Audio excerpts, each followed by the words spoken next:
trifling down on us as I we got a crazy. clip for you. It's a conspiracy. Caffeine. Come on. It's like, yo, sometimes things just happen and it's not a conspiracy. It's called evolution. It's called nature. Stuff like this happens from time to time. Yeah, but we need somebody to blame everything on, though. You know what I mean? That's a fact. Because, you know, the Otherwise- white man trying to take down the black man. I mean, They're trying to wipe this out. I mean, you know. I Not mean, that that's some totally ways, untrue, but you know, certain but it times ain't it's just that every like time. Sometimes we gotta have accountability. yeah. Sometimes you don't gotta fall on the sword of everything. It's like let's wait for a nice big valid joint. You know what I'm saying? It's like, hey man, people all around the world are dying. Where's the plan to take out the black man and the Chinese man and all the Italians and everybody? You know what I'm saying? I just hate. You know what's my favorite? When hood dudes always be like, "Oh, that government conspiracy bullshit," and then it's like a lot of things aren't even governmental or political. It's actually like environmental. And then these guys don't even know politics. Like they can't tell you who's the councilman in their city. They can't tell you who's running. They probably don't vote, but they want to then blame it on the government. Like that. That's also strange too. Hey man, you gotta blame it on somebody, boss. It can never be our own fault, I guess, right? Ball man, baby. Shoot, if you ask my daddy, he got a lot to say about my generation. Oh, Lord, I'd be like, Daddy, it's not my fault. I'm not the one doing this. I'm not doing this though. I'm just saying. Vlad, just a heads up, I'm rolling. Oh, sweet. Yo, Bill Collector was awesome on Henny Man's show last night, B. Like, it was crazy. Like, he really told his entire history in, like, deep dive detail. Bill Collector's memory is crazy, son. He's spitting bars from people who rapped against him that, I don't know if 60,000 people saw this battle. It might have been, like, 7 years ago. And he's jumping straight into their schemes and their rhymes. It's no wonder why Bill Collector always got bars that could freestyle freaking half a battle, man. His memory is like an elephant, son. Boy, you beat me to it, Flair. You gonna stop beating me to my motherfucking thoughts. To your punchline. Listen, that's a sign of chemistry. I was just about to say he got a memory of an elephant because you know they say elephants remember everything. You know when I seen Bill I seen him at Band Legacy 1 last year. And when I was interviewing him, I was like, Bill, you know, I was at your first battle out of the PGs on URL against John. He goes, yeah, I remember you. And I was like, what? How? Yo, like I wasn't even media yet then. Like I just shook your hand and said like I'm a fan. Like I was just a fan 9 years ago. He's like, nah, I remember everything. Like, and I remember your face too. And I'm like, this is berserk. He's like, you know what? I've never seen him live. He's definitely a sight to dope, see. Man. He's dope. Yeah, I saw one of his best battles live ever. I saw him versus A Ward. It was amazing, yo. He made that small room. It must have been, I don't know, man, like 30 people there or whatever. But it made you feel like it was 300 people in there. Like he put his all into that performance, man. Bill's the man, yo. Shout out to him. Shout out to Henny Man and Battle Rap Trap. Oh man, these fools is doing a damn lawn outside today. It's gonna be ill. So salute to everyone tuning in right now. LTBR Daily. This is Too Mean to Stream, and apparently the leaf blowers are out, so y'all gonna have to pardon that today. But who doing that? Be that old man that you are, Vlad, and open your window and yell at him like, hey, I'm watching TV and I can't, man. They gotta do the whole complex. Hey, keep it down. I'm talking battle rap. Who all out there? We got Chilla Jones coming on here. Don't be cutting that down long right now. Paul. You know what I'm saying? All right, you better chill out there for crying out loud. No, man, but this is Too Mean to Stream, the stuff that doesn't make it onto the LTBR stream on Caffeine. So yeah, man, today's gonna be lit. Yo, we got Chilla Jones coming on. I can't wait, bro. So many questions, man. He's having an incredible year. It's gonna be fun as hell. Yeah, it's definitely gonna be a blast. Have you guys seen anything spooky on the timeline over this past week? Now that we're closing off the week.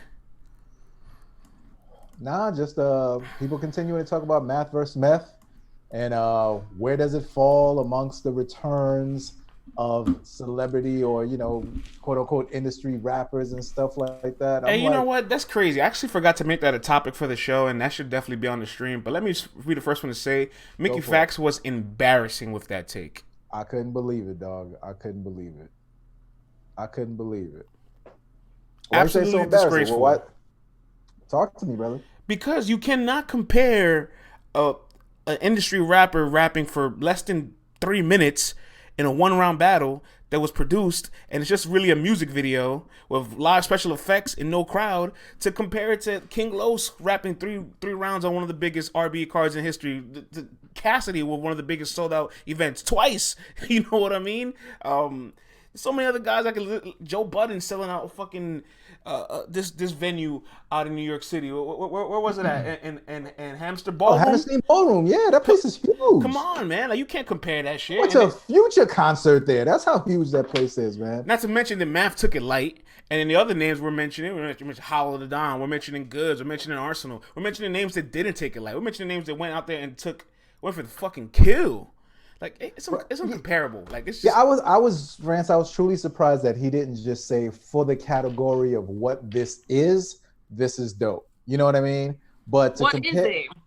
It's a performance piece. It's a written expression of art and competitive poetry. But it's not a battle where you have all the intangibles that you have in a battle. This is like, you know, you record your verse, I record my verse, we come and shoot basically a music video, essentially. Listen, you know, there's no risk to it, and unless you're a terrible writer. That battle was just as competitive as any of those ESPN battles that DNA and Kshine did. All right, like, can we pump the brakes for a minute? It was fire. Lyrically, it was dope. I love the bars, but we're not about to compare that to any stage performance. No, you can't, man. It's like it's apples and oranges. Like, you can't. Who's trying to do it? Mickey Facts. I was surprised. He said it was the best return by any industry rapper. I'm like, no way. And it wasn't even, hey, I feel like the lyrics are the best ever, or okay, for what he did in the platform, this was great.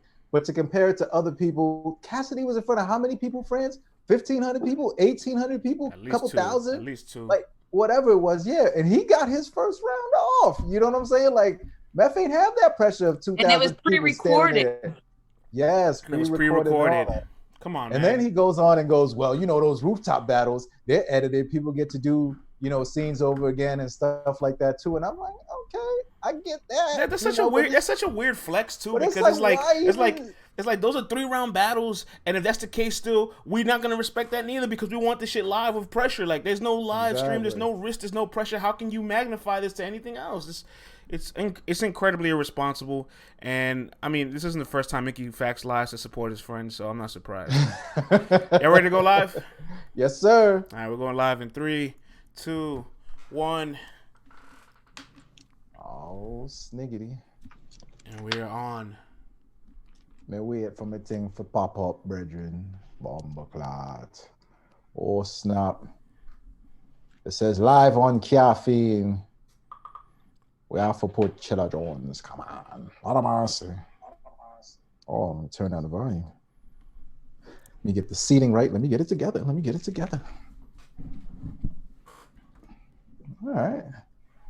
Hey, it's a good seating. Right. We're here. We're live. Get the streams out. Good morning, peoples. Good morning, everyone. Good morning out there. Hey, Stevie.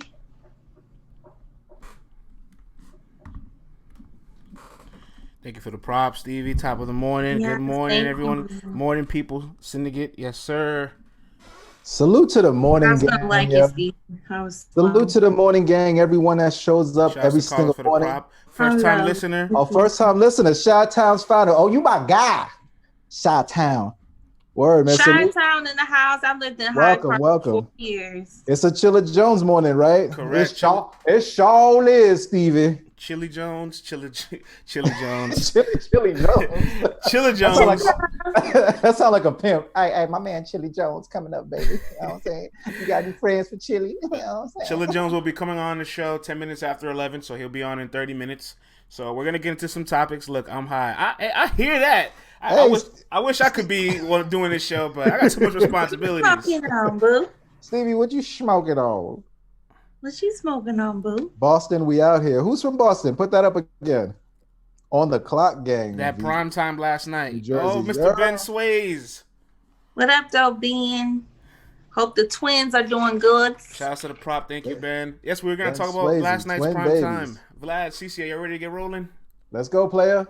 All right, so we got a nice clip yesterday because on Primetime, Chess jumped on the show talking about Kshine, talking crazy, and they had to get Kshine on, and Kshine jumped on the Zoom call on Primetime, and let's see what went down. I don't even get on caffeine. Like literally, like this is just not because I don't like caffeine, not because this is just who I am. You gotta be a certain type of nigga with a certain type of resume to get on there. That's why. Nah, bro, this is literally just what I don't do. Y'all go on Instagram Live. I don't do that neither. You need a resume for that? Everybody thought that for Instagram Live. Nah, because everybody thought that. Like I thought that too until they called me. I only think that until it's because you don't get called. That's what I'm saying. So why else I don't do nothing else? So I don't know, bro. I need to know why you don't. I need to know why you don't finish your rounds. How about that? Because these niggas, these suckers. Come help me finish 3 rounds. Come do 3 rounds in your face and die. I really could. Hey, yo. Come. I really could, bro. Clip for you. I got a ladder clip for you, bro. Ass. I sure you do. I'm sure you do, bro. Like for real. Like you've been asking for this shit for like 4 years. I'm sure you do. Nah, you've been running from this shit for like 4 years. Definitely a clip. Bro, you just I enjoyed everything about that. Everybody out there in the audience, are you now sold that Kshine tells Beasley lock it in? Do you guys now want to see Kshine versus Chess? Are you ready on it? Do you want it? Lock it in, says Ben. Shine is going to body Chess. It's been time. Double O, what up, Double O? Chess might be ready, says 09 Bulls. Tata says, I do. Thank you for the props. Hey, Tata. I appreciate you, Tata, in here every day. Last night got me hyped for it. Chess 2-1, says Lil Reggie. Chess gonna get killed, though. Wow. I love Chess, but don't do that John the Don shit, for real. Woo. Thank you, MJ. Thank you for the prop. Shine 2-1, says MJ. Chess got smoked against John. That's on track. Chess gonna get smoked, says Juan. Ooh. Chess 2-1, says Q Moody. Okay. Come on, Chess fans. Put them cake like that. Shout out to Bull Send with the cookies and milk. Ooh, I like this one. Yeah, I ain't on front, man. I'm a fat ass. I love that one. Some almond milk right now. Coconut milk. Coconut milk. Coconut it's milk time is fire. for yo. Soon it's gonna be time for them oatmeal raisin cookies, man. Oh, I love oatmeal raisin. Angry Shine isn't a good opponent. Hey, Vlad said it too. You didn't give him that face. Oatmeal raisin is fire. Oatmeal raisin is fire. What's wrong with you? Talking about. I hate raisins and I hate oatmeal cookies. They're trash. White people in the kitchen, raisin on everything. All right, Vlad, let's get into it, man. Kshine, it tells Beasley to lock it in. What do you think of Kshine and Chess's exchange last night? Was it enough to sell you the match? Listen, Kshine smells blood. He smells a vulnerable Chess. He smells a Chess that could get killed. Kshine's a pit bull. He wants to lock on that shake and snap. That's what he wants to do, man. Chess, the last time Chess said, give me an opponent that I want and I'll go crazy was versus Geechee Gotti. And he did fantastic, but it still wasn't enough to beat the 2-time champ. I don't think it's going to be enough for Chess to come back off of these mediocre, anemic performances that he's had of late and come back and beat a Kshine who's been consistent. Although I don't feel that we've been getting the best Kshine of late, I do feel like he will turn up for Chess because he knows Chess ain't coming to play with him. His past opponents, I mean, come on, let's keep it real. He knew that Reed wasn't really going to beat him. Charlie Clips started playing games. Jay Mills, that's not enough. But he knows that Chess really wants this. And there is a chance that little Bronx animal might show up and try to really snatch the win away from Kshine. So I think Shine's going to turn up. Now that he's told Beasley locked it in, he's annoyed enough. It's like, you're still not good enough for me, but I'm going to show you now why you're not good enough. Chess is in trouble. I think Chess going to show up, but I don't think it's going to be enough. I just think it's levels, and it's no knock to Chess. We see Chess do great, but we've also seen Chess do bad.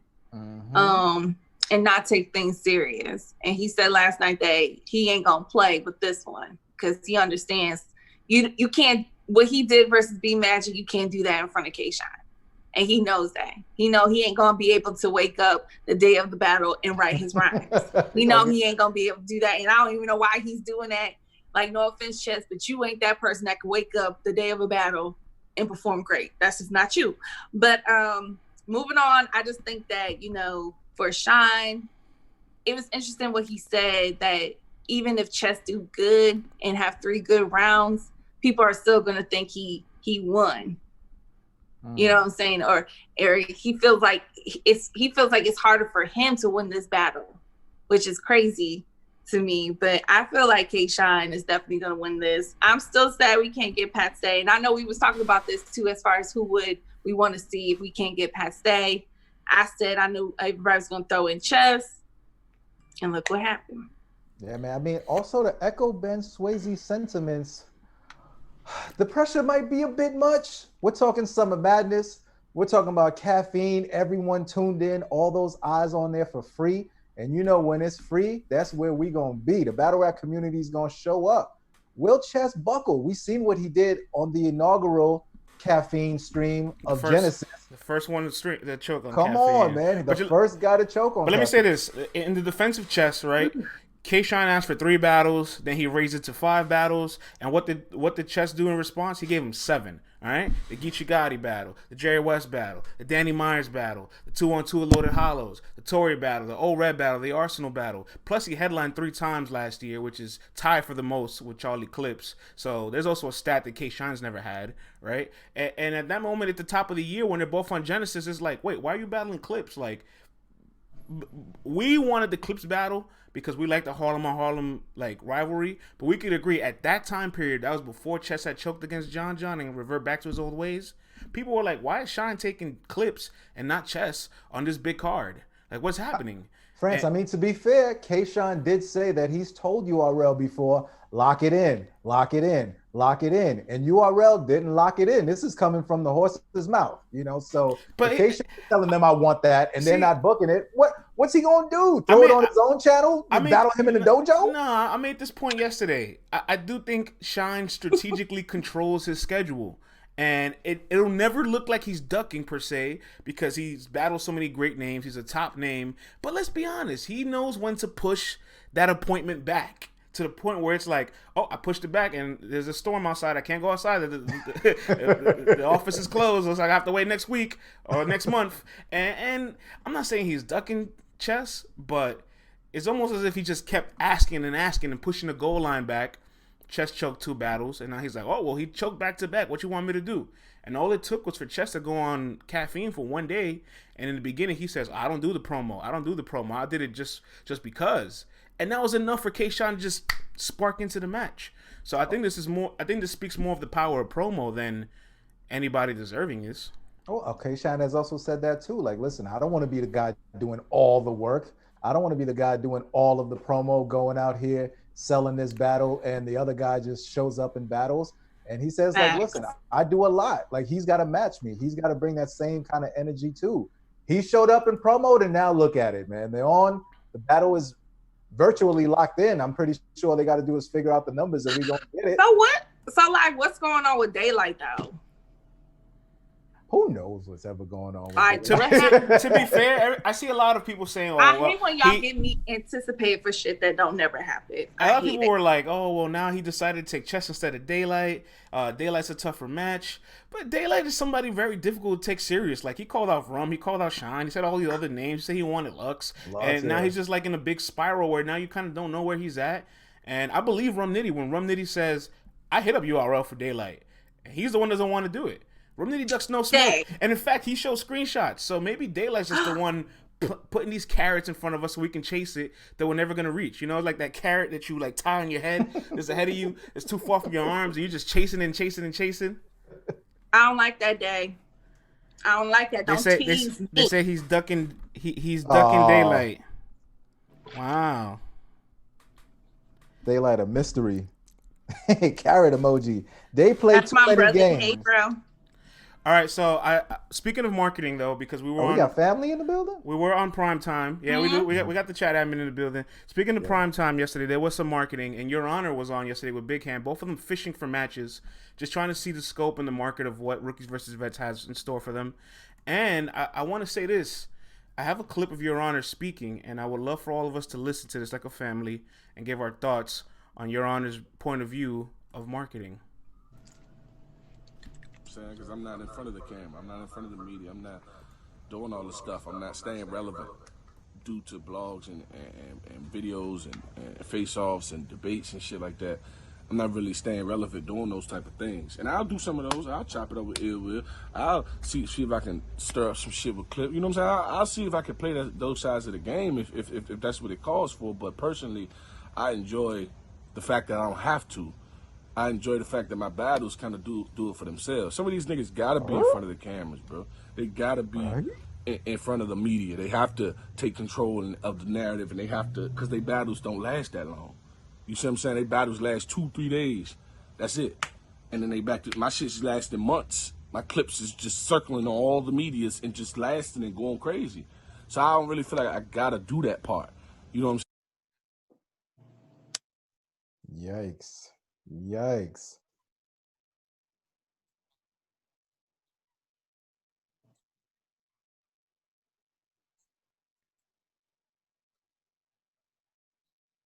Go ahead, go crazy. Go ahead, player. down. Tell me what they got.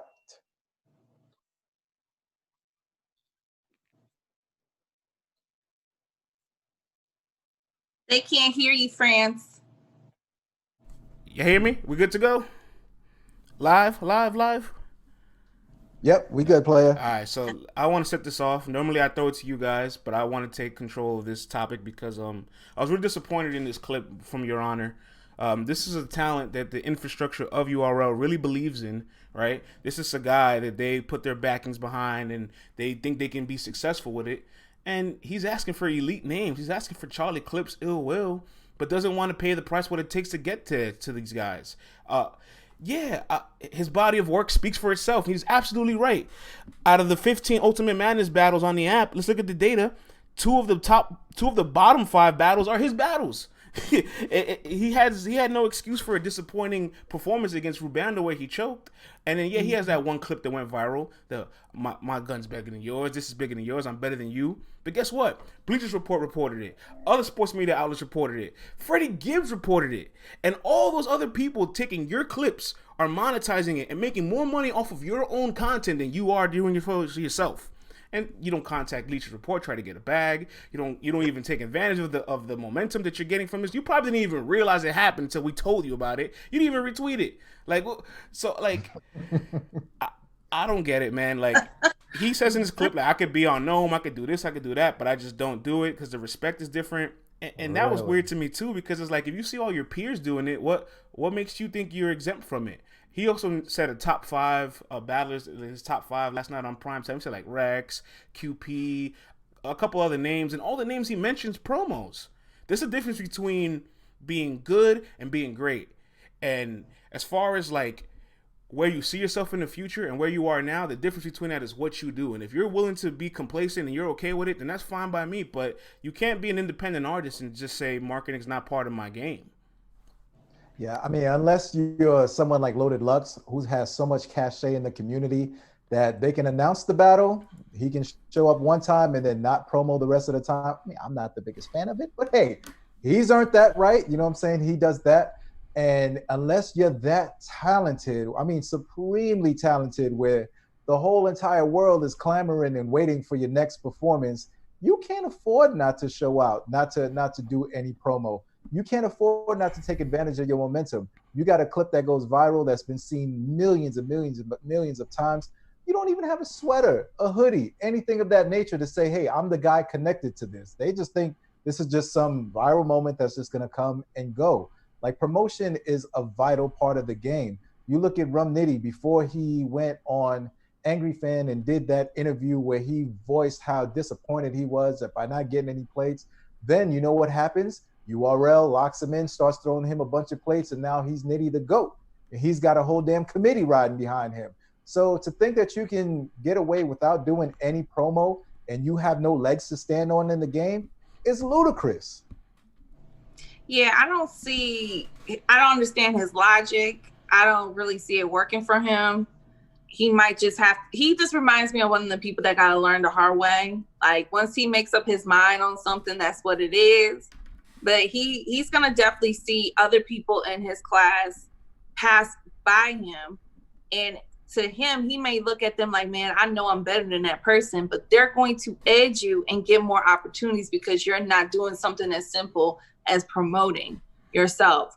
And yes, we know you for battle rap, but you should also be promoting to get other opportunities. Like you should have, like, okay, yeah, you could have made merch, but you had all these outlets and all these rappers and people that you wish you can get to one day talk about that little clip of your battle. You didn't even capitalize it. Like, you could have done a Bleacher Report interview. Like, you could have, like, you should have capitalized it more than just make some merch. That's what I'm saying. And with these, like, with DNA and Kshine, we just talked about, they went to ESPN. You have to be taking advantage of the platform and opportunities that you have. Don't just sit around and wait for Smack and Beasley to call you for a card and then have Caffeine and them and everybody else do all the work for you. You're not going to get far if that's how you're going to play this game. What's crazy to me is that the man is in Dot Mob.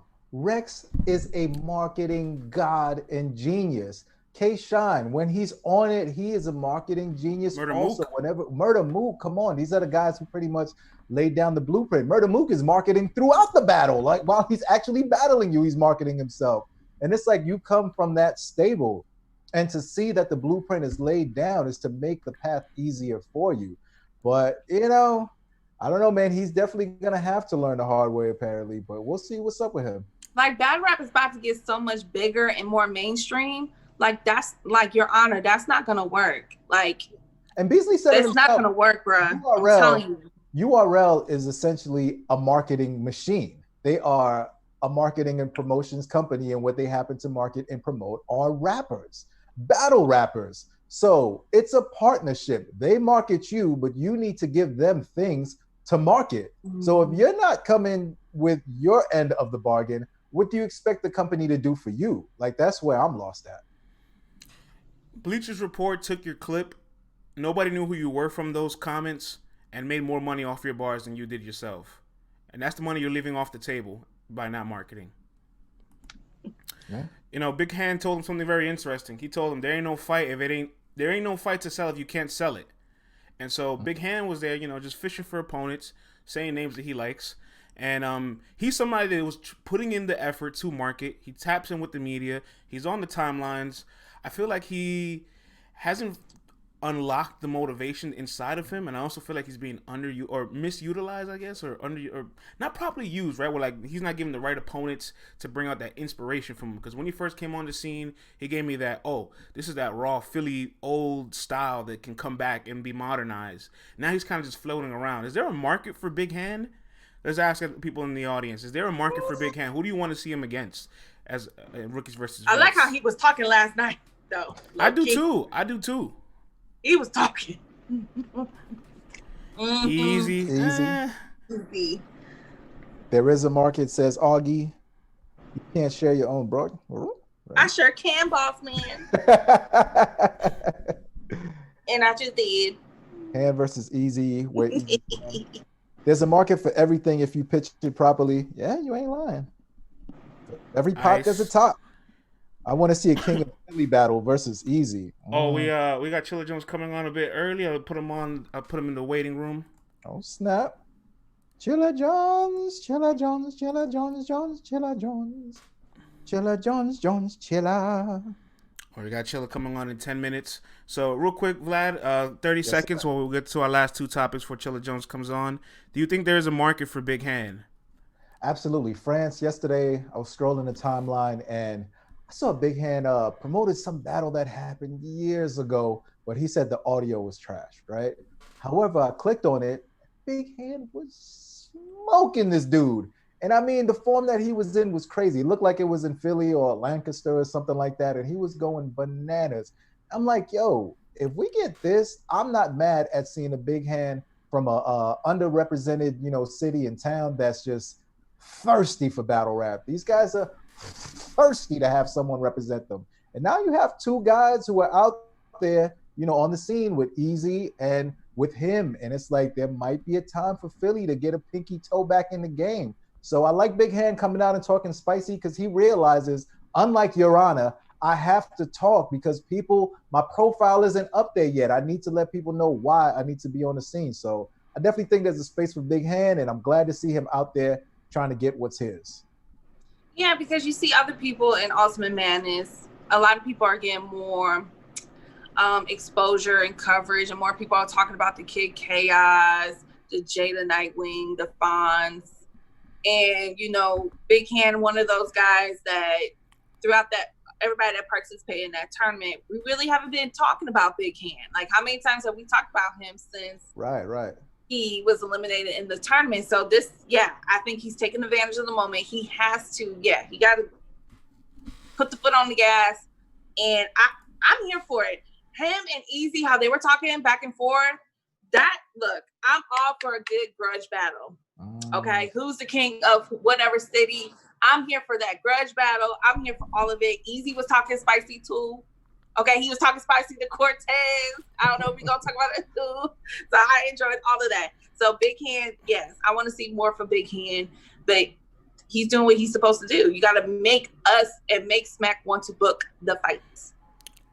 All right, well, you know what? I'll cut the last topic short so that let me see if I still got Chilla Jones here in the waiting room. We could bring the man in, the man of the hour. Let's go. Man of the hour. Share this broadcast, and I'll also let you guys know that this segment is being brought to you guys by MC Wars. You know MC Wars for their instrumental battles. Now we will be bringing on Chilla Jones, man, the kingpin himself. Share this broadcast, y'all. Oh, snap. All right. The man of the hour is on, live in effect. Sir Vlad, please give our wonderful guest an introduction.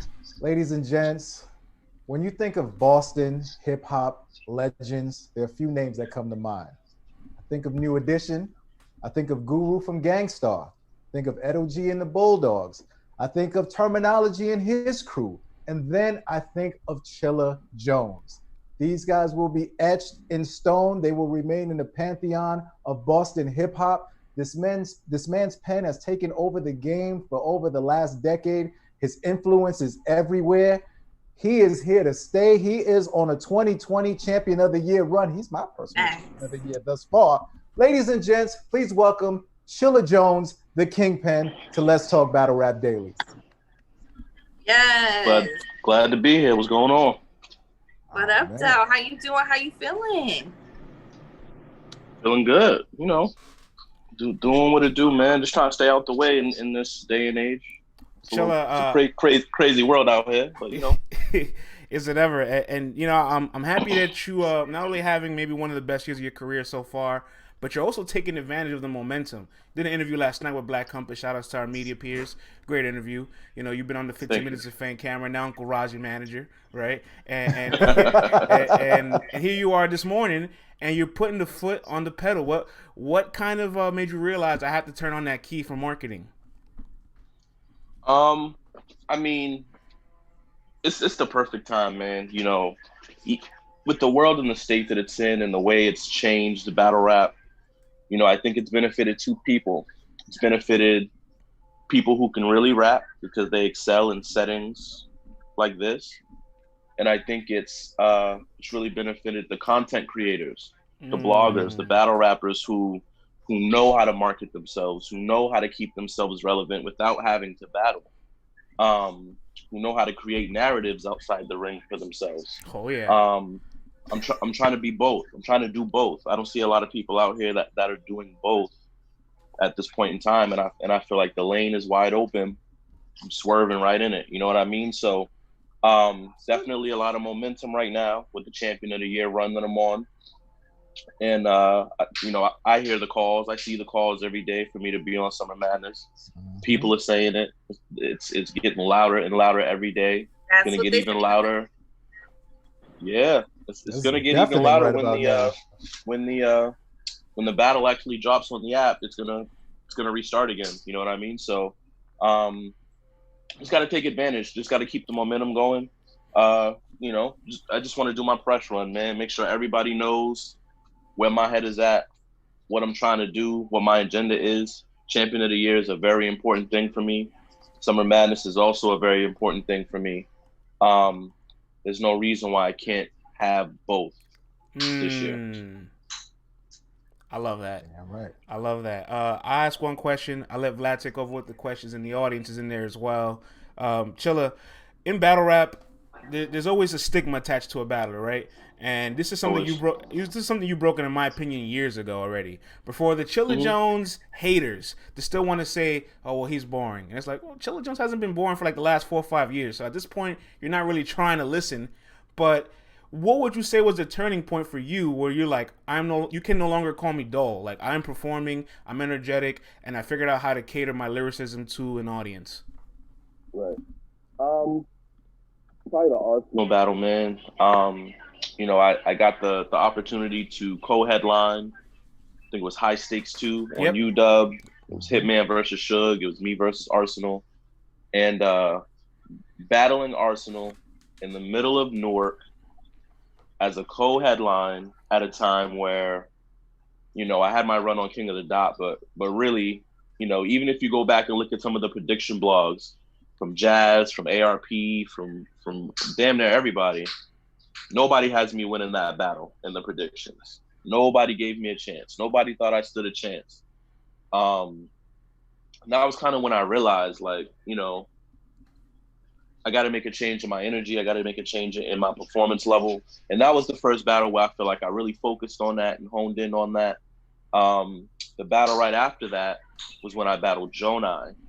And I think that's when I really figured it out. You know what I mean? But it started with the Arsenal battle, and having to battle him in the middle of his hometown in front of hundreds of Crips, feeling like I was, you know what I'm saying, the underdog. Right. You know what I mean? And so that experience kind of brought something out of me that stuck with me and has continued to stick with me since that battle, which I think was 4 years 2017, ago? I want to say. Yeah, you're right. 2017. The top of 2017. Yeah. Wow. Chilla tapped into that inner chi. I see what's going on here. But Chilla, last year you had the chain KOTD. This year you're back on URL, kicking ass. Your last 4 battles, without a doubt. I got you undefeated player. You know what I'm saying? The West Coast might say something different, but we know what's real. You feel me?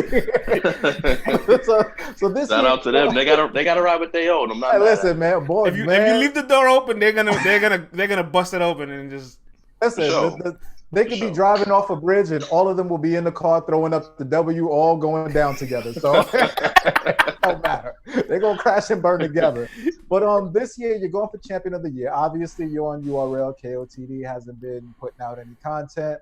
What do you feel your 2020 would have been like this year if you would have held on to the KOTD chain? Man, honestly, I look at Real Deal. Salute to Real Deal. He's a good friend of mine. I look at Real Deal, and we haven't seen much of Real Deal this year. You know what I mean? Like, he's done a couple. I think he did one small league battle recently, but we haven't really seen Real Deal. We haven't really heard from Real Deal. Obviously King of the Dot is not doing events, and so there's only so much that he can do, especially if he's restricted or bound by certain things. You know what I mean? If I were still King of the Dot champ,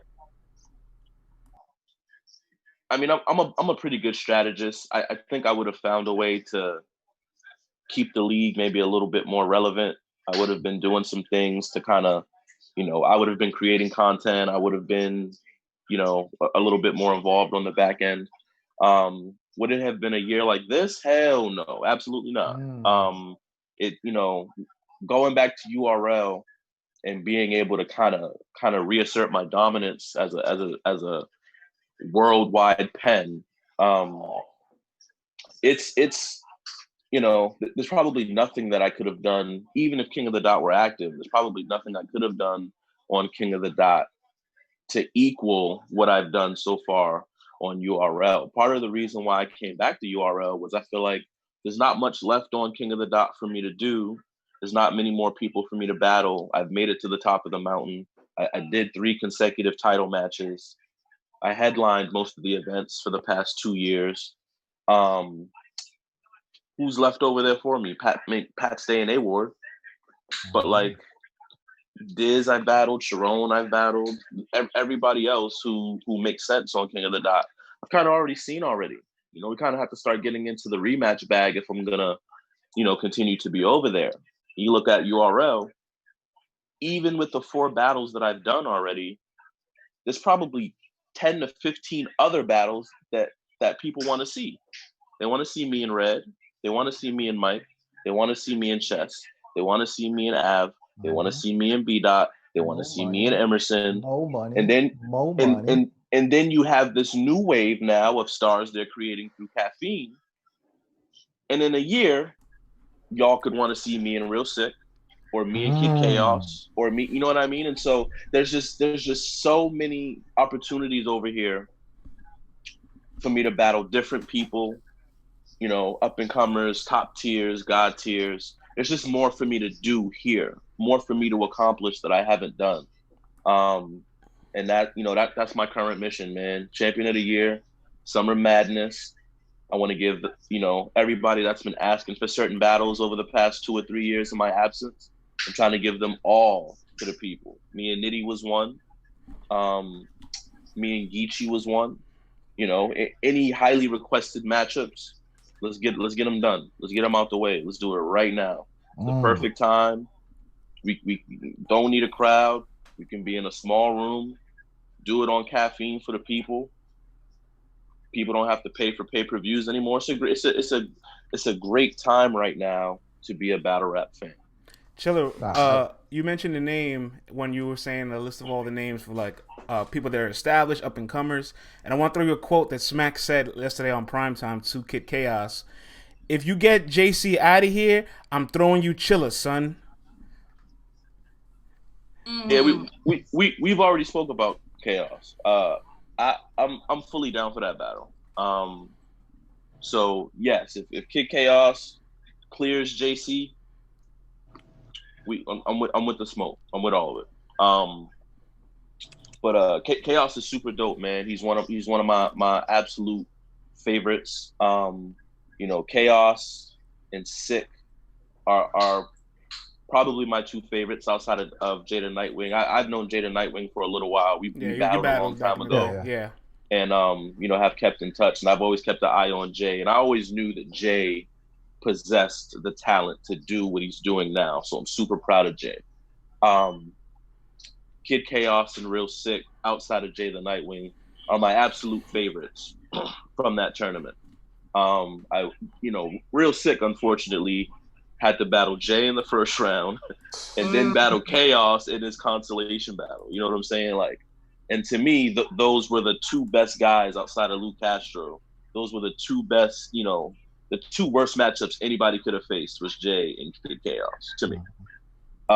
So I think people are sleeping on Real Sick right now, but Real Sick is incredible, man. He's really good. Absolutely. He's really good. But yeah, I'm with all that smoke, bro. I'm definitely with the Chaos smoke. I'm with the Real Sick smoke eventually. I've always been a guy that likes to. I like to mix it up. I'm not somebody that always needs to be battling big names or top tiers, and I'm always somebody that's okay with giving shots, battling the up and comers, because that's how the culture has to move. That's how you evolve it. That's how you create new stars. That's how you create new storylines. So I just don't understand, man. And I spoke on this in an interview recently, I think with Uncle Rob, but it's like, safe is boring, bro. Right. Safe is so boring. It's so boring to just want every battle you do to be an opportunity for you to level up, and to think that you don't have to turn around and play that role for somebody else's development. Right. You know what I mean? Like that's a super selfish, self-centered way to move. And I hope that URL and Smack don't enable certain people to be that way. You know what I mean? Use that leverage. Lock people into 2 battles at a time if you need to. Give them a top tier and lock them in with a rookie battle at the same time. But hold these guys accountable, man. The guys who have been benefiting, getting crazy bags, getting huge matchups, main event looks, they got to turn around and give some shots too, man. It can't just be the DNAs, the Johns, the U's, the JCs, the you know what I'm saying, the Shugs. It can't just be us, man. Just because we believe in the culture or because we understand what needs to happen for the culture to evolve. I want to see Rock mix it up with somebody. I want to see Surf do the Surf and Swamp joint or Surf and J or whatever you want to do. You know what I'm saying? Let's see Hitman versus somebody. If the rookies die, the rookies die, man. I don't. But give them a shot. You know what I'm saying? He dies. If they die, they die. But if they don't, you're creating new stars. You know what I'm saying?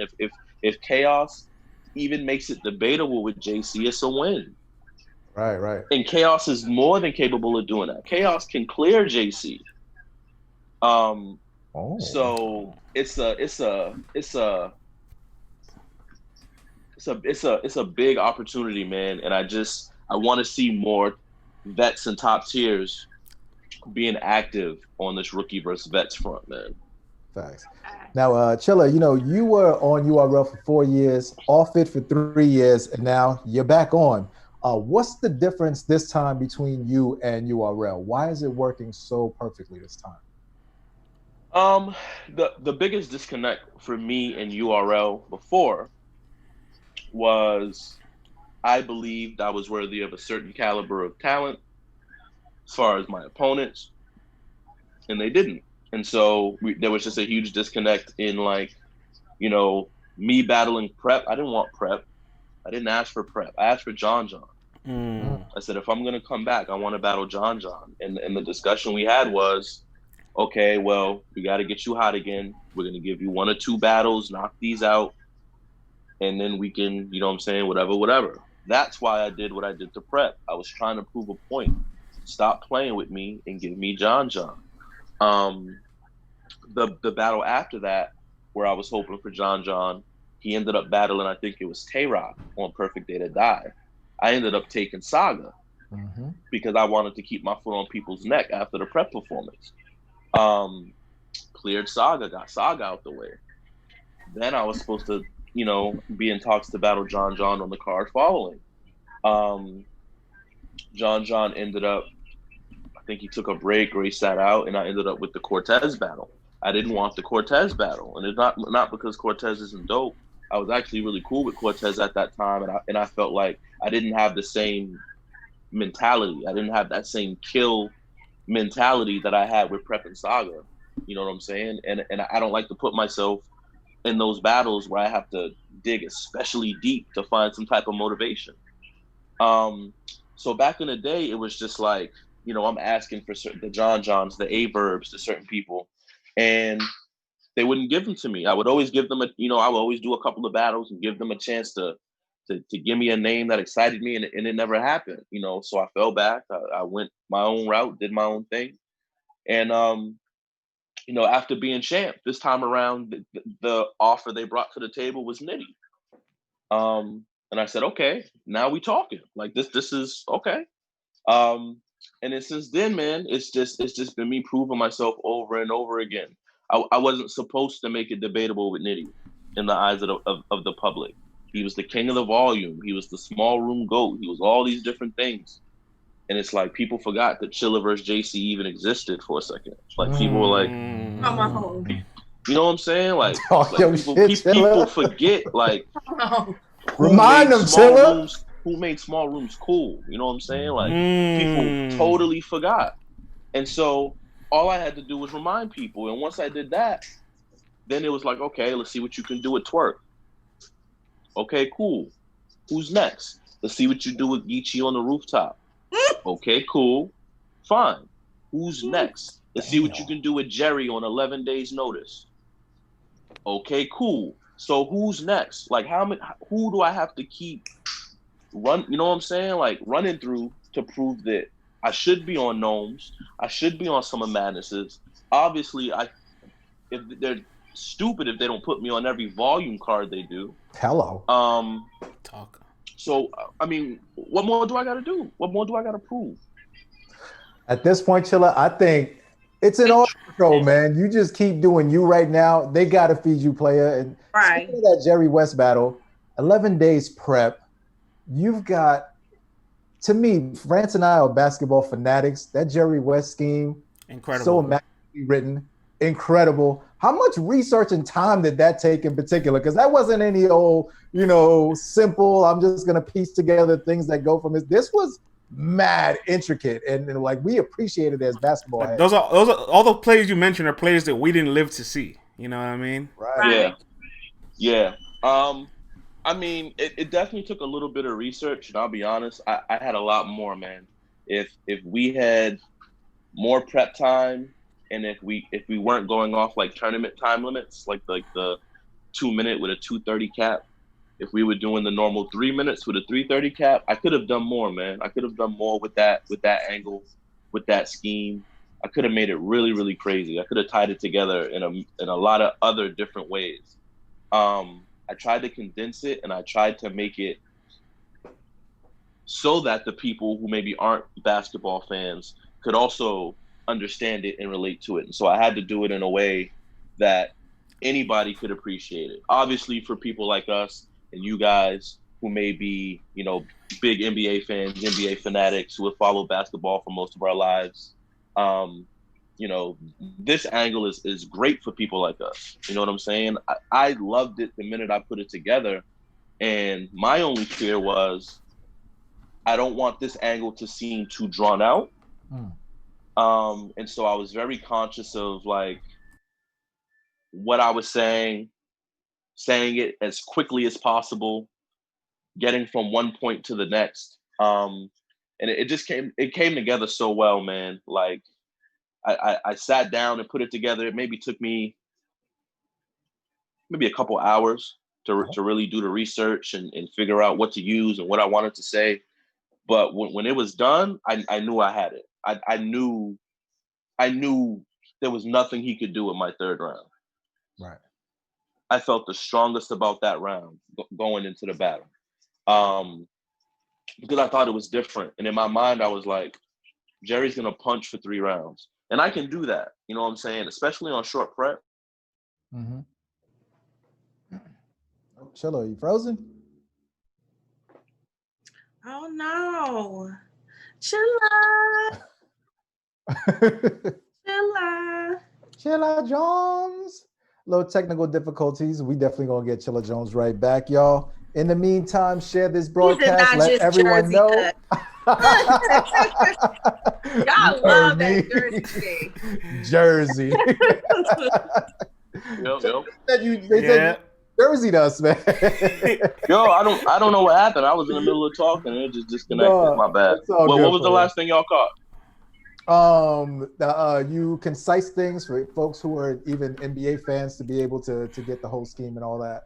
Yeah. So I had a lot more, but I chopped it down, and I knew when I put it together, I knew that round was unfuckwittable. I knew there was nothing he was going to be able to do because I figured he was just going to come in and punch for 3 rounds, which is cool. He does that really well at a really high level. But I thought the contrast was going to be what won it for me, because I understood that he's going to be following probably the same formula every round. He's going to punch a little. He's going to scheme a little. He's going to mix it up. He may do an antic as he sometimes does, but it's mostly just going to be wordplay heavy, bar heavy. And I said, you know what? After me doing that for 2 rounds, let me give the people a little something different. Let me give them something to follow, something to listen to, something to really capture their attention. Not a quick 1-2 punch that y'all can react to and wait for the next one, but something y'all got to wait for it to build up. Right. And then just land something crazy. You know what I'm saying? But I love the angle as soon as I came up with it, man. It took a couple of hours, but it was totally worth it. Yeah, I always say well-written angles will always beat just well-written punches. Especially every time. If you're direct and you have punches within them, every time it'll win. Now, Chilla, what a lot of people don't know about you is that you came into this game as a boss. You had Shark Tank Battle League out in Boston. Yep. You were putting people on. Some dude decided he was going to call you out. You smoked his boots, ended up on URL smoking Cash Eaton boots. Detroit, they took the L, silence to CC. And then, after that, you went on your run. You know what I'm saying? Yep. A great career thus far. In the beginning, battling wasn't even on your plate like that. It wasn't even something you were pursuing. It was not the end goal. But now, after this 10-year run, what is your battle rap end goal? Do you see one, or what does Chilla Jones see for the remainder of his career? Right now, man, The honest truth, I want to blaze a path that someone else from my city can follow.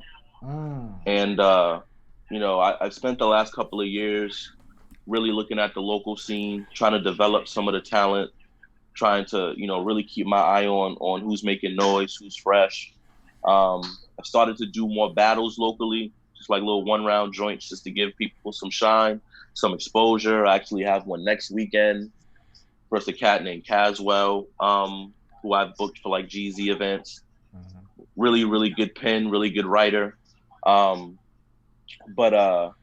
That's really like, obviously I have my own personal things. Like I said, Champion of the Year is on my bucket list. Summer Madness is on my bucket list. And a Lux battle is on my bucket list.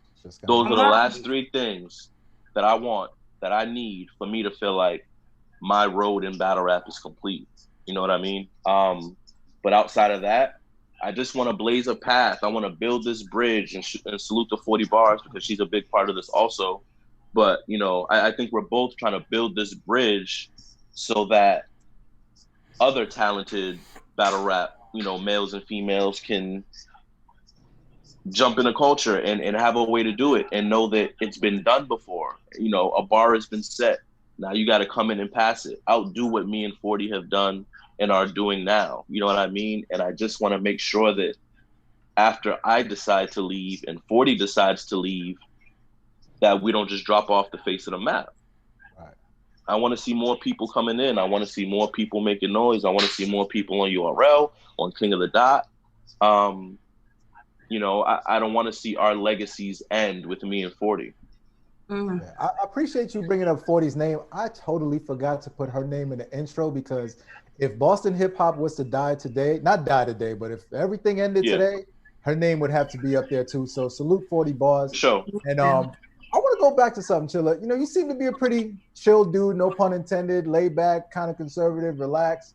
I wonder, what do your folks think when they see your battles and you're like turning up and you're talking crazy and like you're barking on folks? Like, what's the reception from the folks back at home? From moms and pops? That smile there. Yo, it's. I mean, my fam knows me though. You know what I'm saying? And so, it's not a side of me that I show a lot, but they know that side of me. You know what I mean? So it's not foreign to them necessarily. It's funny. I don't have like a great relationship with my dad, and I never really have. But he is somebody who has recently started to tune into my battles and start to,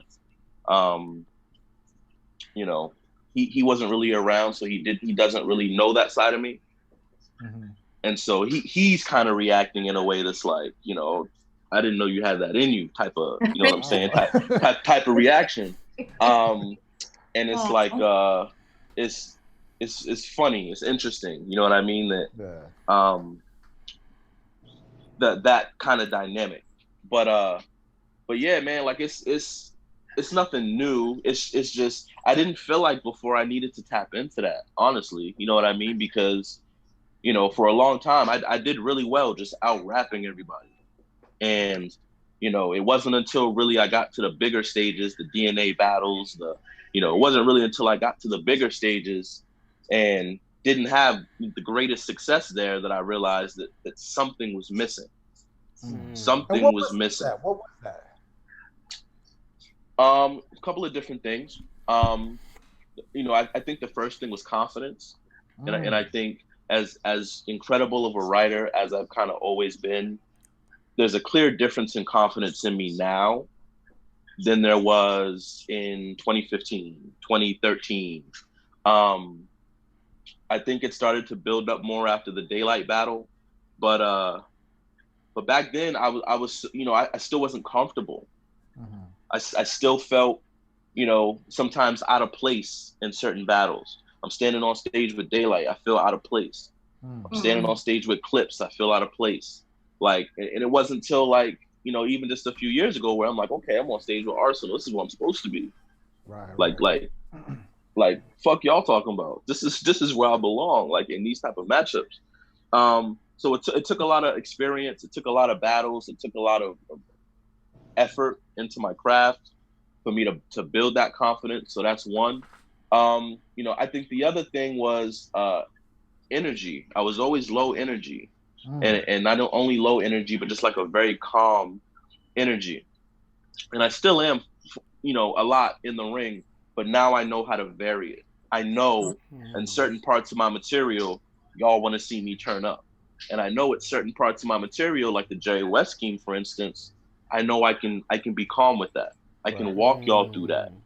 And then once that's over, boom, turn up. You know what I'm saying? Like, so it's kind of like little performance tricks and stuff like that I think about when I'm writing that kind of help me understand that people don't want to see you on one speed the entire battle. Right. Switch speeds. Now, Chilla, everyone in the chat knows and the family knows. I just had a son 7 weeks ago, and congratulations. Thank you, brother. And with the kid, you want to be his all, you want to be his inspiration. And with sons, we always want to make our dads proud, whether we're going to say it or not. That's something that I feel like is within us. You want to make that father figure proud. Do you think your dad checking in on your battles, like kind of low key, being proud of you and like, oh snap, that's my son. Do you think that subconsciously might have had any impact on your energy and how you perform now? Like, do you think there's any correlation to that at all? And pardon me, Dr. Phil, you know what I'm saying? No, you good. These are new questions. I like when I do interviews and I get questions that I haven't heard 1,000 times. So I appreciate the line of questioning. Really, honestly, nope. Because I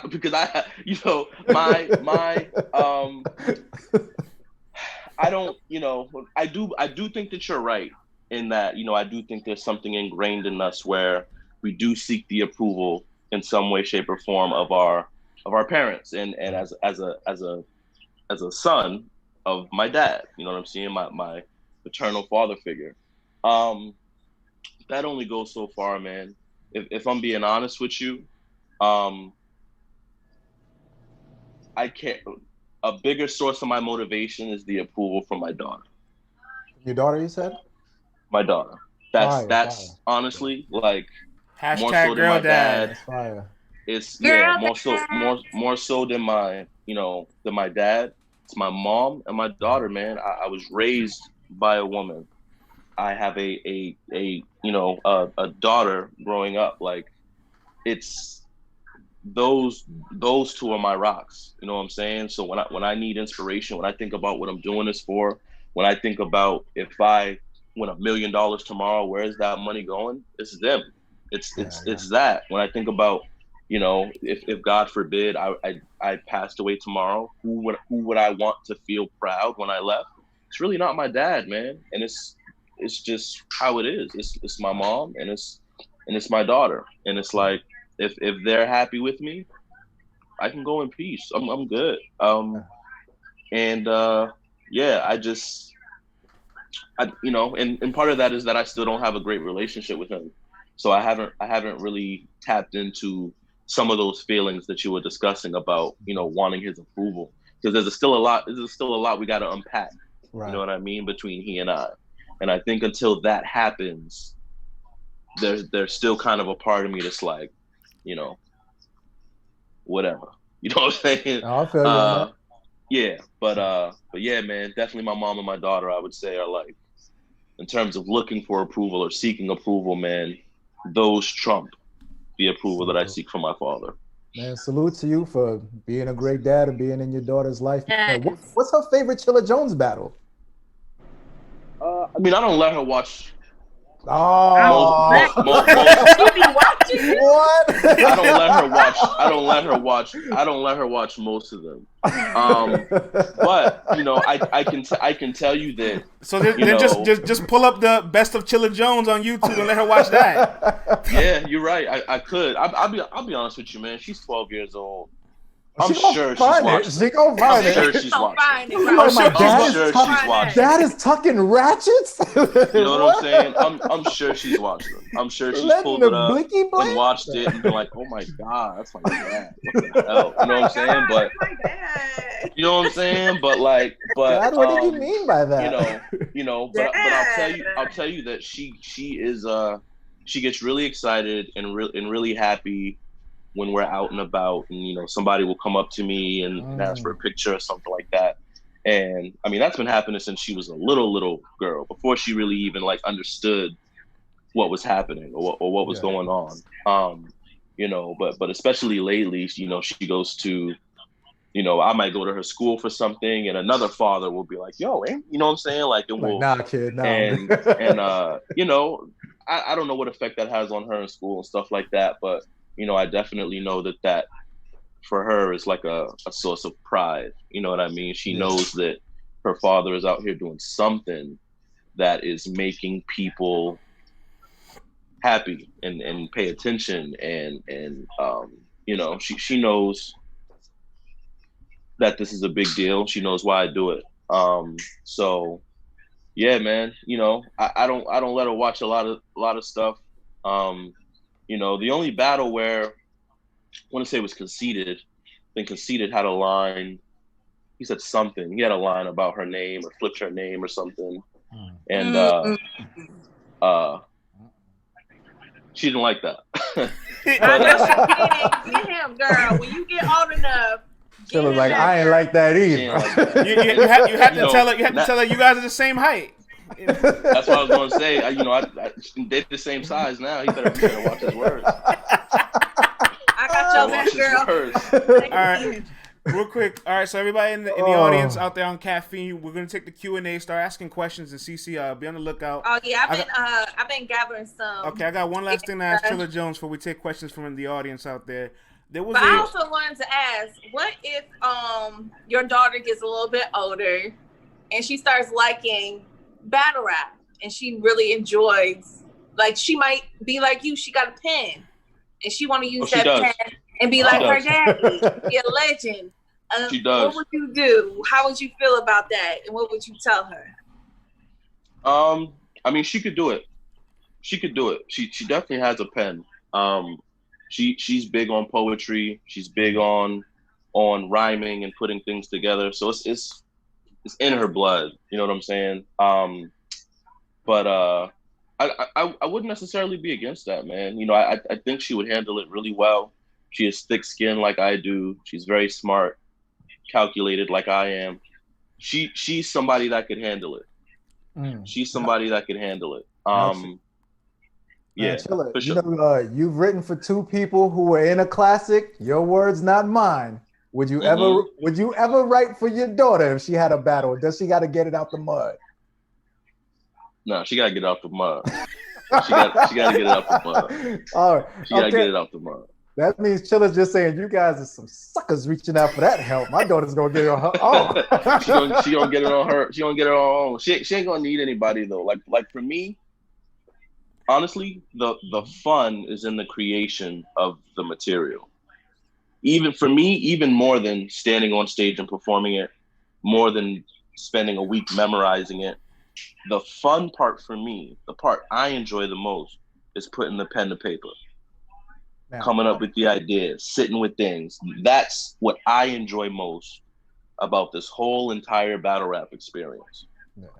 Do you channel the other battle rappers that you've written for in the past? Like when you're writing, like, do you channel their energy and like get into their mode and even do like the voice projection and all that stuff? Nah, man, I don't, you know, at the times where I've done this in the past, I don't do anything like that really. Like obviously I take into account like maybe their image or you know what they're known for or something like that. But honestly, I don't really be caring. They don't come to me for me to sound like them. You know what I mean? There's something that I do with my pen that they can't. So I can't change what I do with my pen to fit them. I do what I do with my pen. You take that and do whatever you do with it. You know what I'm saying? Last question before we go to the people. Chilla, what do you have to say to people that says, we understand in, you know, in with recording artists, whatever, you know, it's the art, it's a business, you know, they're not MCs per se in the traditional 1%er form. What do you have to say to people who say in battle rap, there should be absolutely zero ghostwriting from the people that take the lyrics and the people that write the lyrics? What do you say to that they say the art form should be kept pure and it shouldn't be in there at all? it's interesting. It's an interesting thought and take, and I get it. Especially for purists who want for people to be speaking from their own experience. You know what I'm saying? They want everything that's being said to be coming from that person, to have originated within that person. And I'm not mad at that. I'm a purist, so I get it and I feel it. But at the same time, battle rap is an entertainment business, and I think the biggest way for battle rap to continue to grow as a culture and get bigger and get to a point where a lot more of us can live off of battle rap. I think the bigger thing we have to focus on is that entertainment factor. I touched on this briefly yesterday with Tony, but we were talking about the production value of math versus meth, and how a lot of people feel like it's too polished because they're not rapping, they're lip syncing over audio, and it's shot from a 1,000 different angles, and it's got different effects and different sounds and different takes and all that. And people are like, we don't want that. We want to see them standing in a place, rapping back and forth, one by one. And I want to know that somebody can choke at any time. I want to know that somebody can stumble at any time. Not that I'm getting this finished version where all of that has been edited out. I get it, but I think there's room for both. I think there's room for both. I think you can do things like what Math and Meth did and still have everything else.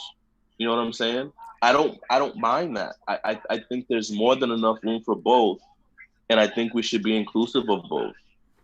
Now, that's just my opinion, though. I think with that, that's just the performance piece, and for what that is, I'm not mad at that. But honestly, we can't call that a battle per se because there's no risk. Everything is safe. But as a performance piece, as an expression of art, I'm not mad at it at all. Yeah. And I wouldn't mind seeing more of it. You know what I mean? I hear you. Yes, absolutely. Let's get to the Q&A that CC's gathered. Okay, People been waiting. Sorry, y'all. We getting Chilla every once in a blue. This is the potential 2020 champion of the year. We gotta, you know what I'm saying? We gotta do a deep dive. Let's talk. Well, he answered a lot of questions during the interview. So, this one's from 09 Bullsting. He said, "Why do you think a lot of battlers be ducking you?" We know why. I'm especially now. I am well, right now it's a little different. Before, pre-COVID, I'm what you call high risk, low reward, right? Because people's perception of me, the general fans' opinion of me, is not necessarily the same as it is of your Hitmans, of your Surfs. If pre-COVID I beat Hitman or I beat Surf, I skyrocket. It elevates me. If Hitman or Surf beats me, they get nothing, and so they don't have any incentive to take that battle. They probably don't care enough about the culture to think about uplifting somebody else or giving someone else a shot. Okay, cool.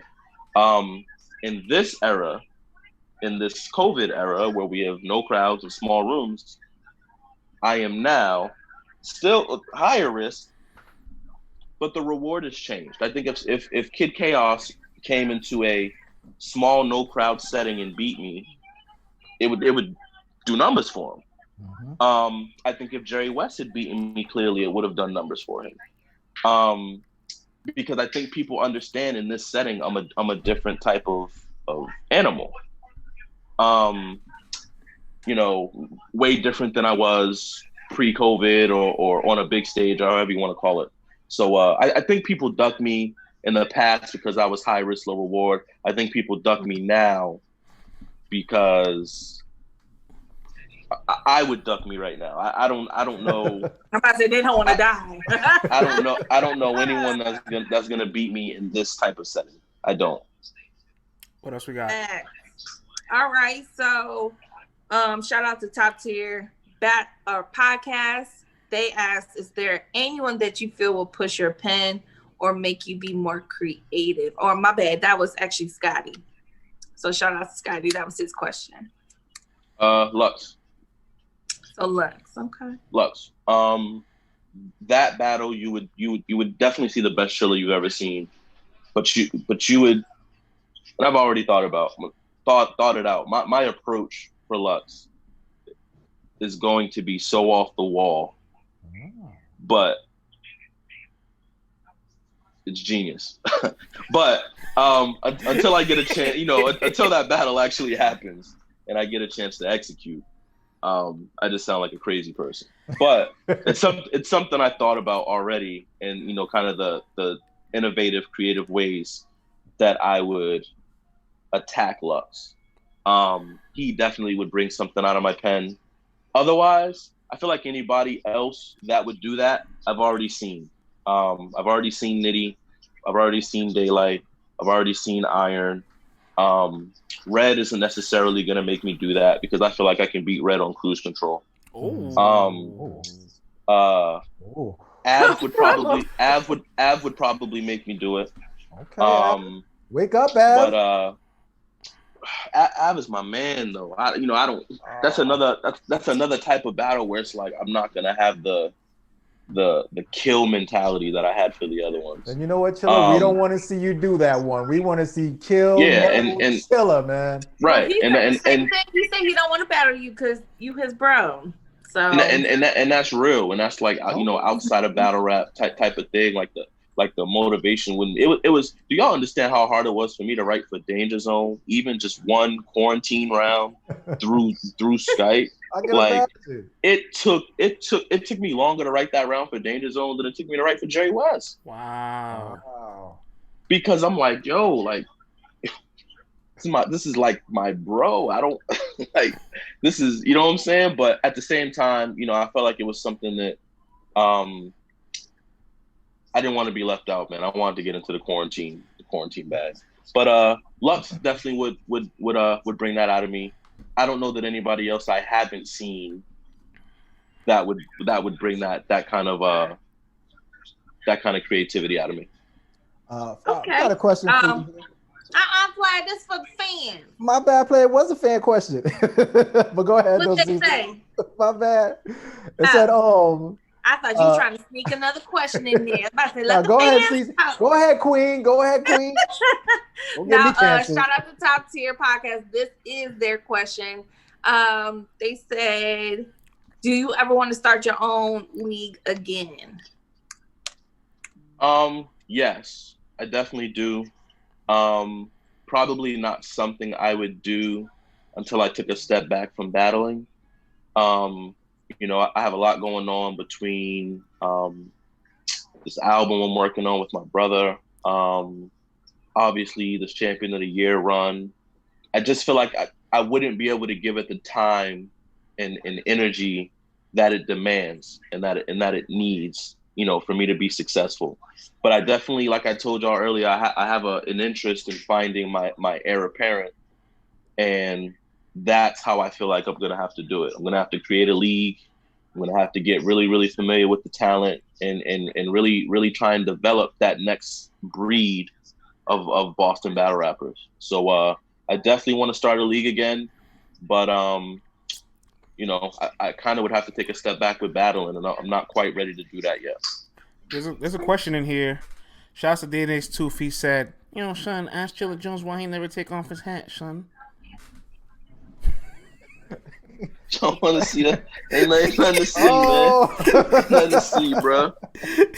Just a 33-year-old with a struggling hairline, my brother. It's nothing crazy. Wait till you get to the 40 club. You know what I'm saying? I hear you. Hold on to it as long as you got it, player. But know when to let it go. Yo, I'm gonna hit 34, and I'm just gonna go full smack on him. Get the baldy, grow the beard out. Fight. That's that's all it's gonna be, man. So the DNA tooth, though. Take it from a woman. Women don't mind bald heads. You just gotta have some facial hair. It gotta balance itself out. There you go. And I got a little. Listen, I got a little there. You good? Take that shit off there. We don't care about that damn hairline.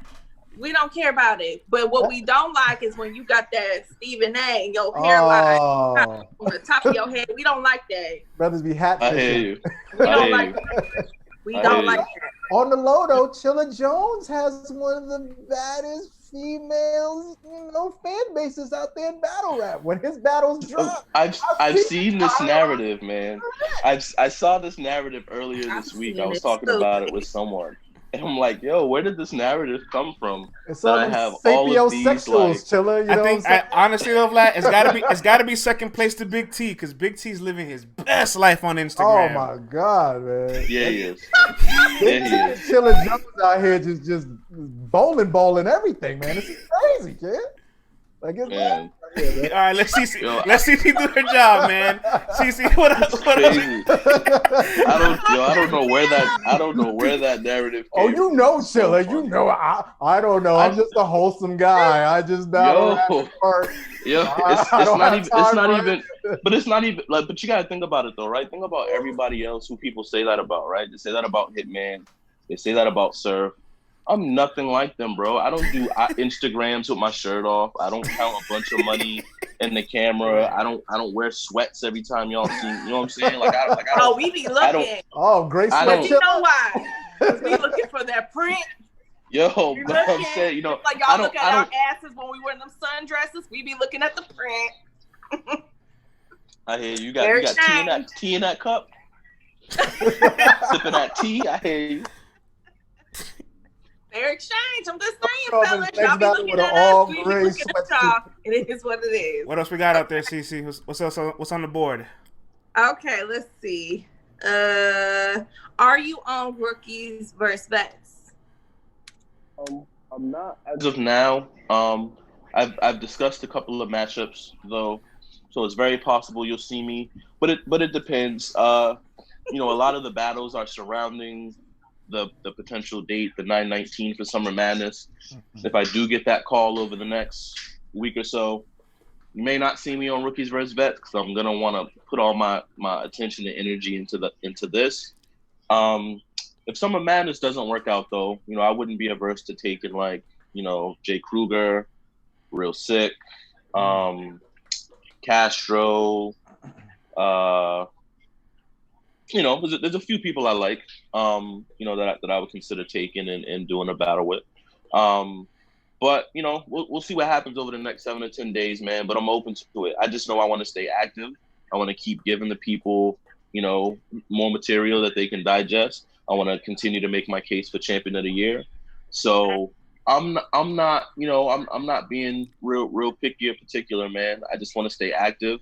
I want to keep giving y'all dope content. And I just want to keep the momentum high. Yeah.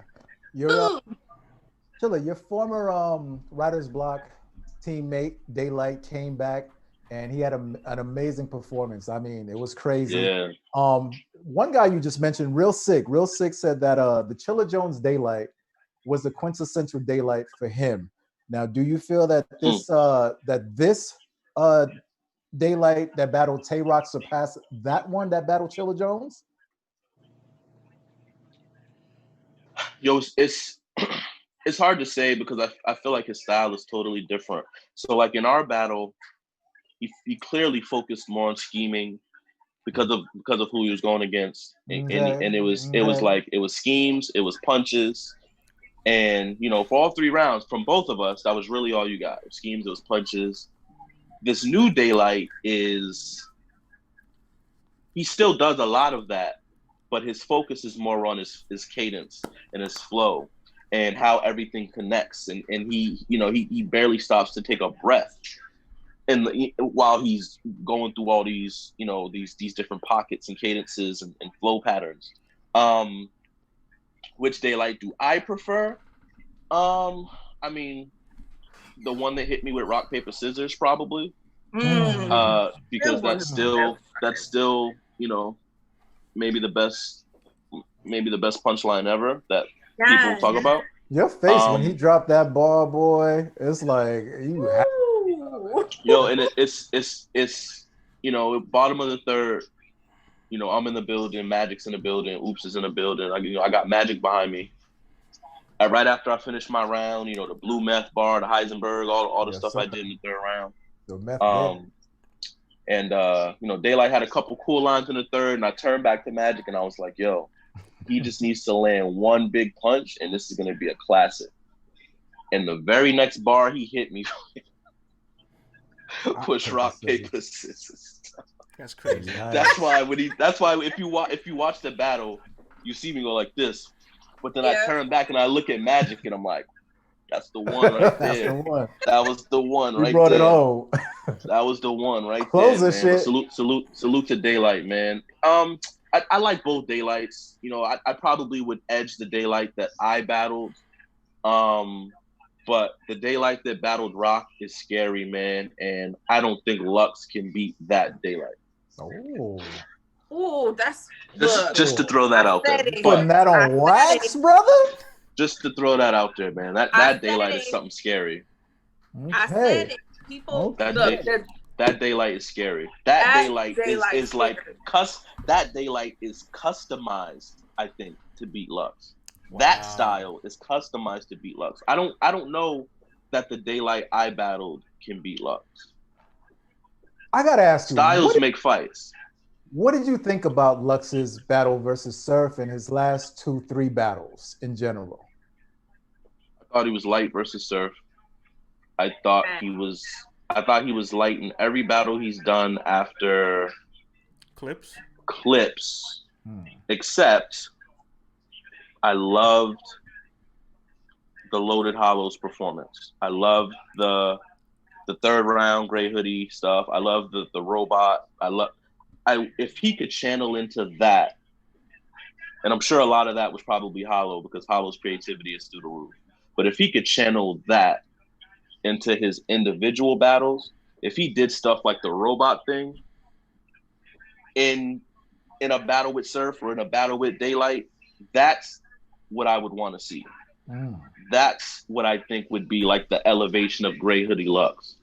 But I don't know if we'll see that. He seems to be stuck in this like formula of thinking that as long as it's direct, it's hot. It's not always the case.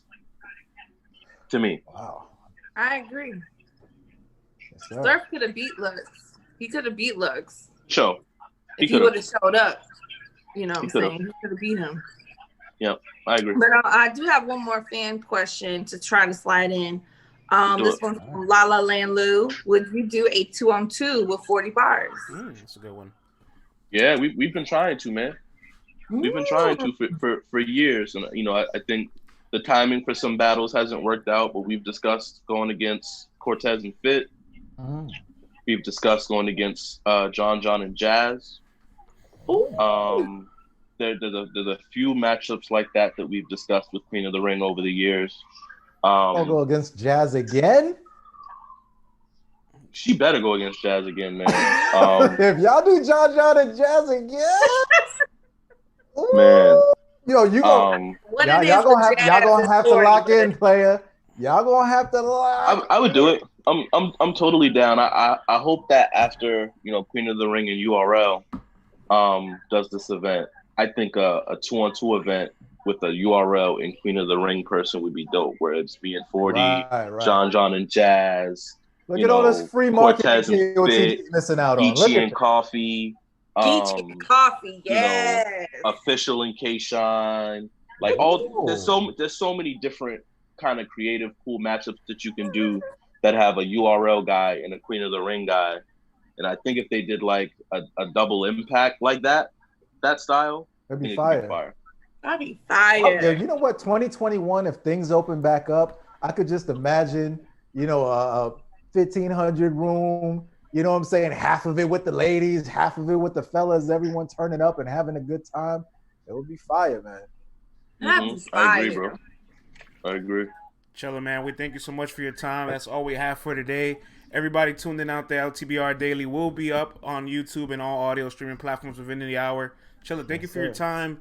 And Chilla, thanks for having me, y'all. Appreciate y'all. Before you bounce, man, let everyone know where they can follow you at. Any projects you got coming up, anything that the people need to be in tune with for Chilla Jones. Of course. Hey, Chilla Jones on Twitter, Chilla Jones on Instagram, www.chillajones.com for all merch, all information that has to do with Chilla Jones. New project dropping early 2021. Follow Jones Inc. 2020 on Twitter for updates on the music. And make sure y'all hit up Smack and URL and let them know your boy got to be on SM9. Listen, that's if you're that's not debatable. If you're in this chat right now, I need you to hop on. Hit them immediately. And go tag Beasley Smack URL and let them know Chilla Jones on SM9. Hashtag that, and let's get this campaign going, man. Because we need to see immediately. I got less than 90 seconds left. Chilla, way back in the day, you had created a little project that you never got a chance to follow up on, the fantasy battle rap. Now with the tournaments coming out, right, and people are actually betting with the tournaments, are you inspired to find a way to recreate that in a little betting format? Now there's just judges and actual decisions for the third tournament. I am, man. Me and my business partner have kind of started talking about that again. Now would be the perfect time to roll that out, especially if tournaments are going to become a regular thing between URL and Caffeine. But yes, man, to answer your question, is definitely something that we've talked about recently. And I think now would be the ideal, perfect time to get it back going. Listen, holla at the bodega boy. You know Cortez got the sports book. Yeah, you're right. Everybody out there, thank you for tuning in. Appreciate y'all, man. Hey, shout out to MC Wars. All right, Chilla, thank you so much. We're off air, man. You definitely got to hop on that fantasy stuff again because there's money to be made. I help Cortez generate all of his odds for his book. You know, because we're the stat machine over here. So we help him get all the numbers for it. And he made a killing. And so I'm like, wait, hold on. I just remember what you were doing. Like you can kind of recreate that now. This is perfect. Absolutely. It's the perfect time for it, man, because that was the biggest obstacle we found logistically was how do you determine the winners and the losers of these battles? You know what I mean? If you're doing Lux versus Clips and giving somebody the chance to bet on it or make money and there's no official judgment, then how do we, determine who wins the money and who loses? So that was a big part of our difficulty in trying to move that forward. But I think now with the Ultimate Madness tournament, it sets us up perfectly. Absolutely. It sets us up perfectly. The first one, I definitely want to try and get that going for 2021. The first one, everybody was kind of just inebriated for the fact we're going to have live content during quarantine. We're going to have a tournament for the first time in so long. We created a bracket submission. We're like, yo, you guys want to win $1,000? Submit a bracket for $1. And everybody we got a bunch of brackets submitted. Euro was like, oh, that's a smart idea. And they took out, it was like, yo, can we take that? Like, hey, go ahead. Fucking take it. Take the bracket idea. It creates that I guess that little itch, that gambling element finally to the sport. Yeah. And it makes it official and concrete. It's needed. Facts. Yes, sir. But Chilla, man, thank you so much for your time, bro, man. We appreciate you definitely working, pushing. Thank you, brother. This was a pleasure, man. We thank you for giving us an hour of your time. You know what I mean? Like, this means a lot to us. So appreciate you, brother. Yeah, appreciate y'all for having me, man. Definitely trying to set it up for a while. Got the timing off a little bit, but Vlad, I see what Chilla's really doing. He's touching all the media platforms that have a champion of the year vote, and he's like, let me touch that. Let me touch that. Let me touch over here. We're gonna see it with Caps next. He's gonna go the whole. J Black, who's a voter? Give me a list of all the voters. All right. We are voting for Chilla. If nothing bad happens to Chilla, us three are voting for Chilla. Cece has spoken. And I said what I said, and I wish you would try to change that. It's Chilla. I can see Ben Swayze now. Yo, we packing everybody. I like that. Chilla Jones, champion of the year. Pack everybody else up. And I've been talk about it. And I've been fighting the West Coast people. They've been like, no, you tripping. I've been like, he beat Geechee, y'all. And I'm in the minority. I'm the only one. And you are wilding. It's okay. I accept that I'm on an island. I accept that. If Nico TV from the West Coast can admit that Chilla got that battle, France, you gotta come off that ladder, man. Get the hell off that damn ladder. Yo, let me. What rounds? Let me ask. What rounds, man? I got him winning the second, and I had him edge in the first. But of course, I think I'm on an island. So I acknowledge that I'm the only one with that opinion, and that the consensus have you winning. So his second was really good. His second was fire. I didn't think the first and third were close. Nah. Me either, Chilla. I've been trying to tell him. He don't. I'll tell you what. I'll say this much: when you beat Geechee on the app, it's really a loss because him and Rum are unbeatable. Him and Rum dominate that app. Yo, Rum has my votes doubled on the app. I'm like, damn, y'all make me feel like I got smoked, bro. We had damn near the battle of the year. Y'all make me feel like this shit wasn't even close. That's what's like, crazy. Because I had you slightly. The fan base is wilding. I had you slightly edging that battle, but the Nitty committee came out in droves. They was like, hell no. Now you see who was riding for him in Writer's Block. Who was riding for you in Writer's Block. You're like, what's going on here? It's crazy. It's crazy. But to beat Geechee on the app, man, I didn't expect, especially after the Nitty one, I didn't expect to beat Geechee on the app as well as I thought I did and as clear as I thought I won. I didn't think I would beat him on the app, so it's dope to have beaten him on the app. But I think my app record is, so I lost to Nitty and Twerk on the app. I beat Danger and Geechee on the app. I'm sure I'll probably beat Jerry on the app, but even he has a crazy app fan base. You know what I mean? Like even his numbers. Sometimes I look at some of his battles and I'd be like, how did he get that many votes? I don't get it. He's scamming. You know, we say Twitter polls don't matter and all that stuff, and I feel like they do and they don't. But this kind of matters because these are paying consumers that are voting. So these are like the people giving out their $7.99 a month that are putting it on wax. And you know at least what these people are thinking. So I'm like, when Geechee loses on the app, it's real. You beat him, then Vert beat him. And I'm like, for the first time on the app, Geechee suffered back-to-back losses. Geechee's like, what's this bullshit stat? He's like, shout out to this. Our rap is so sensitive, man. What he said? What he said? He said, look at this clown posse shit, man. Talk about I lost back-to-back. He was mad. We cool with him, so it's all good. You know Geechee loves us, but he was like, I can't believe this. I'm like, yo, man, that's what they say. It's not what we saying. It's what they saying. And Chilla, man, I appreciate you being transparent and vulnerable and, you know, speaking on your personal life. I know it's not something that you do that much in your battles, so appreciate you going out there. And I think, you know, the people who are watching, they appreciate stuff like that. They get to get in tune with you even more and support you even more now. You know, you're not just a writing machine, but a human being also, you know what I mean? So appreciate it. I mean, I just, you know, I don't like I'm not one of those guys. I don't go into interviews and be like, all right, don't ask me about this. Like, people want to know what people want to know. You know what I'm saying? Like, I don't ever want to skew the public perception or control like what people hear about. You know what I'm saying? Like you have a job to do. So if people want to know about who I've been ghostwriting for or anything like that, I can't tell you not to ask me about it. Right. That's going to get the ratings. And not only does that help your platform, it helps me too. Fact. And if you I knew you was going to say it. That's why I didn't ask. That's what everybody was asking. Ask him who he ghostwrite for. I need names. I'm like, we're never going to know, people. We're never going to know. He ain't going to tell you. I'm not going to waste 5 minutes of him saying, nah. He's going to wait till he's retired. There's like a battle rap book. And you have to read at the end of the book, like towards the last chapter. You gotta buy the memoir. Buy the memoir. The Chilla memoirs. Are you ever gonna tell who you writing for? You gotta buy the memoir. I can see the memoirs now. Dallas was wild. You know?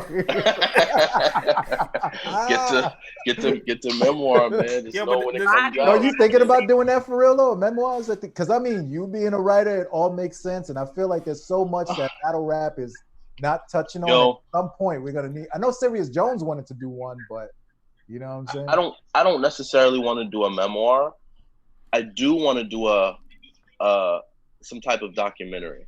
And I do wanna like, I've already kind of begun shooting it, but I also need to go back and, you know, paint pictures for previous battles now that I'm 10 years in and I just started doing this. Right. But I've been working on like a documentary that basically is telling everybody, you know, and kind of showing everybody like how I juggle being a father, going to work, doing these battles. Like I don't think there's anybody else at our level who works 40 hours a week doing something totally different and still can get ready for a battle in 11 days and still take his daughter to go get her hair done every other week and still, you know what I'm saying? Like it's it's tough. It's not easy. And, you know, because I feel like that's something that not only people don't know, but I feel like, you know, they can't appreciate it if they don't know. So I've been working on this documentary to kind of show, like, especially for this Champion of the Year run, the different things I've gone through. You know, my aunt passed away 2 weeks before the Geechee battle. And like, you know, I don't make stuff like that public. I don't put that out there because I don't make excuses when I don't do well. You know, but there's a part in that first round versus Geechee, you know, where I say, you know, I didn't even want to write. I had long days, but why go off the top like Jin when I could Bombay? And that's what that was referring to. It wasn't just like a battle line to sound cool. It was like, you know, I had to struggle with grief and mourning and still try and put this shit together to, you know, to be able to win a pretty big battle in my career. You know what I'm saying? So like, I want to do this documentary. It's going to take me a long time, but I've been thinking about trying to do this Champion of the Run documentary and then trying to get up with Caffeine or something to release it. So I just want to get everything shot. I just want to get everything done for this year, for this 2020, you know, Champion of the Year thing that I'm doing. And then we'll see. I don't know that I would do memoirs though. I'm not a big book reader, so I wouldn't put out a book for other people. I'd much rather watch a documentary and you know, something like The Last Dance where you can like relive certain moments and relive certain things. I'd rather do that visually than through text. Right. And put it out in an audio format too, man. People will listen to it also. Facts. Don't sleep. Facts. You can put out like a podcast miniseries. That'd be dope. You know what I'm saying? Where you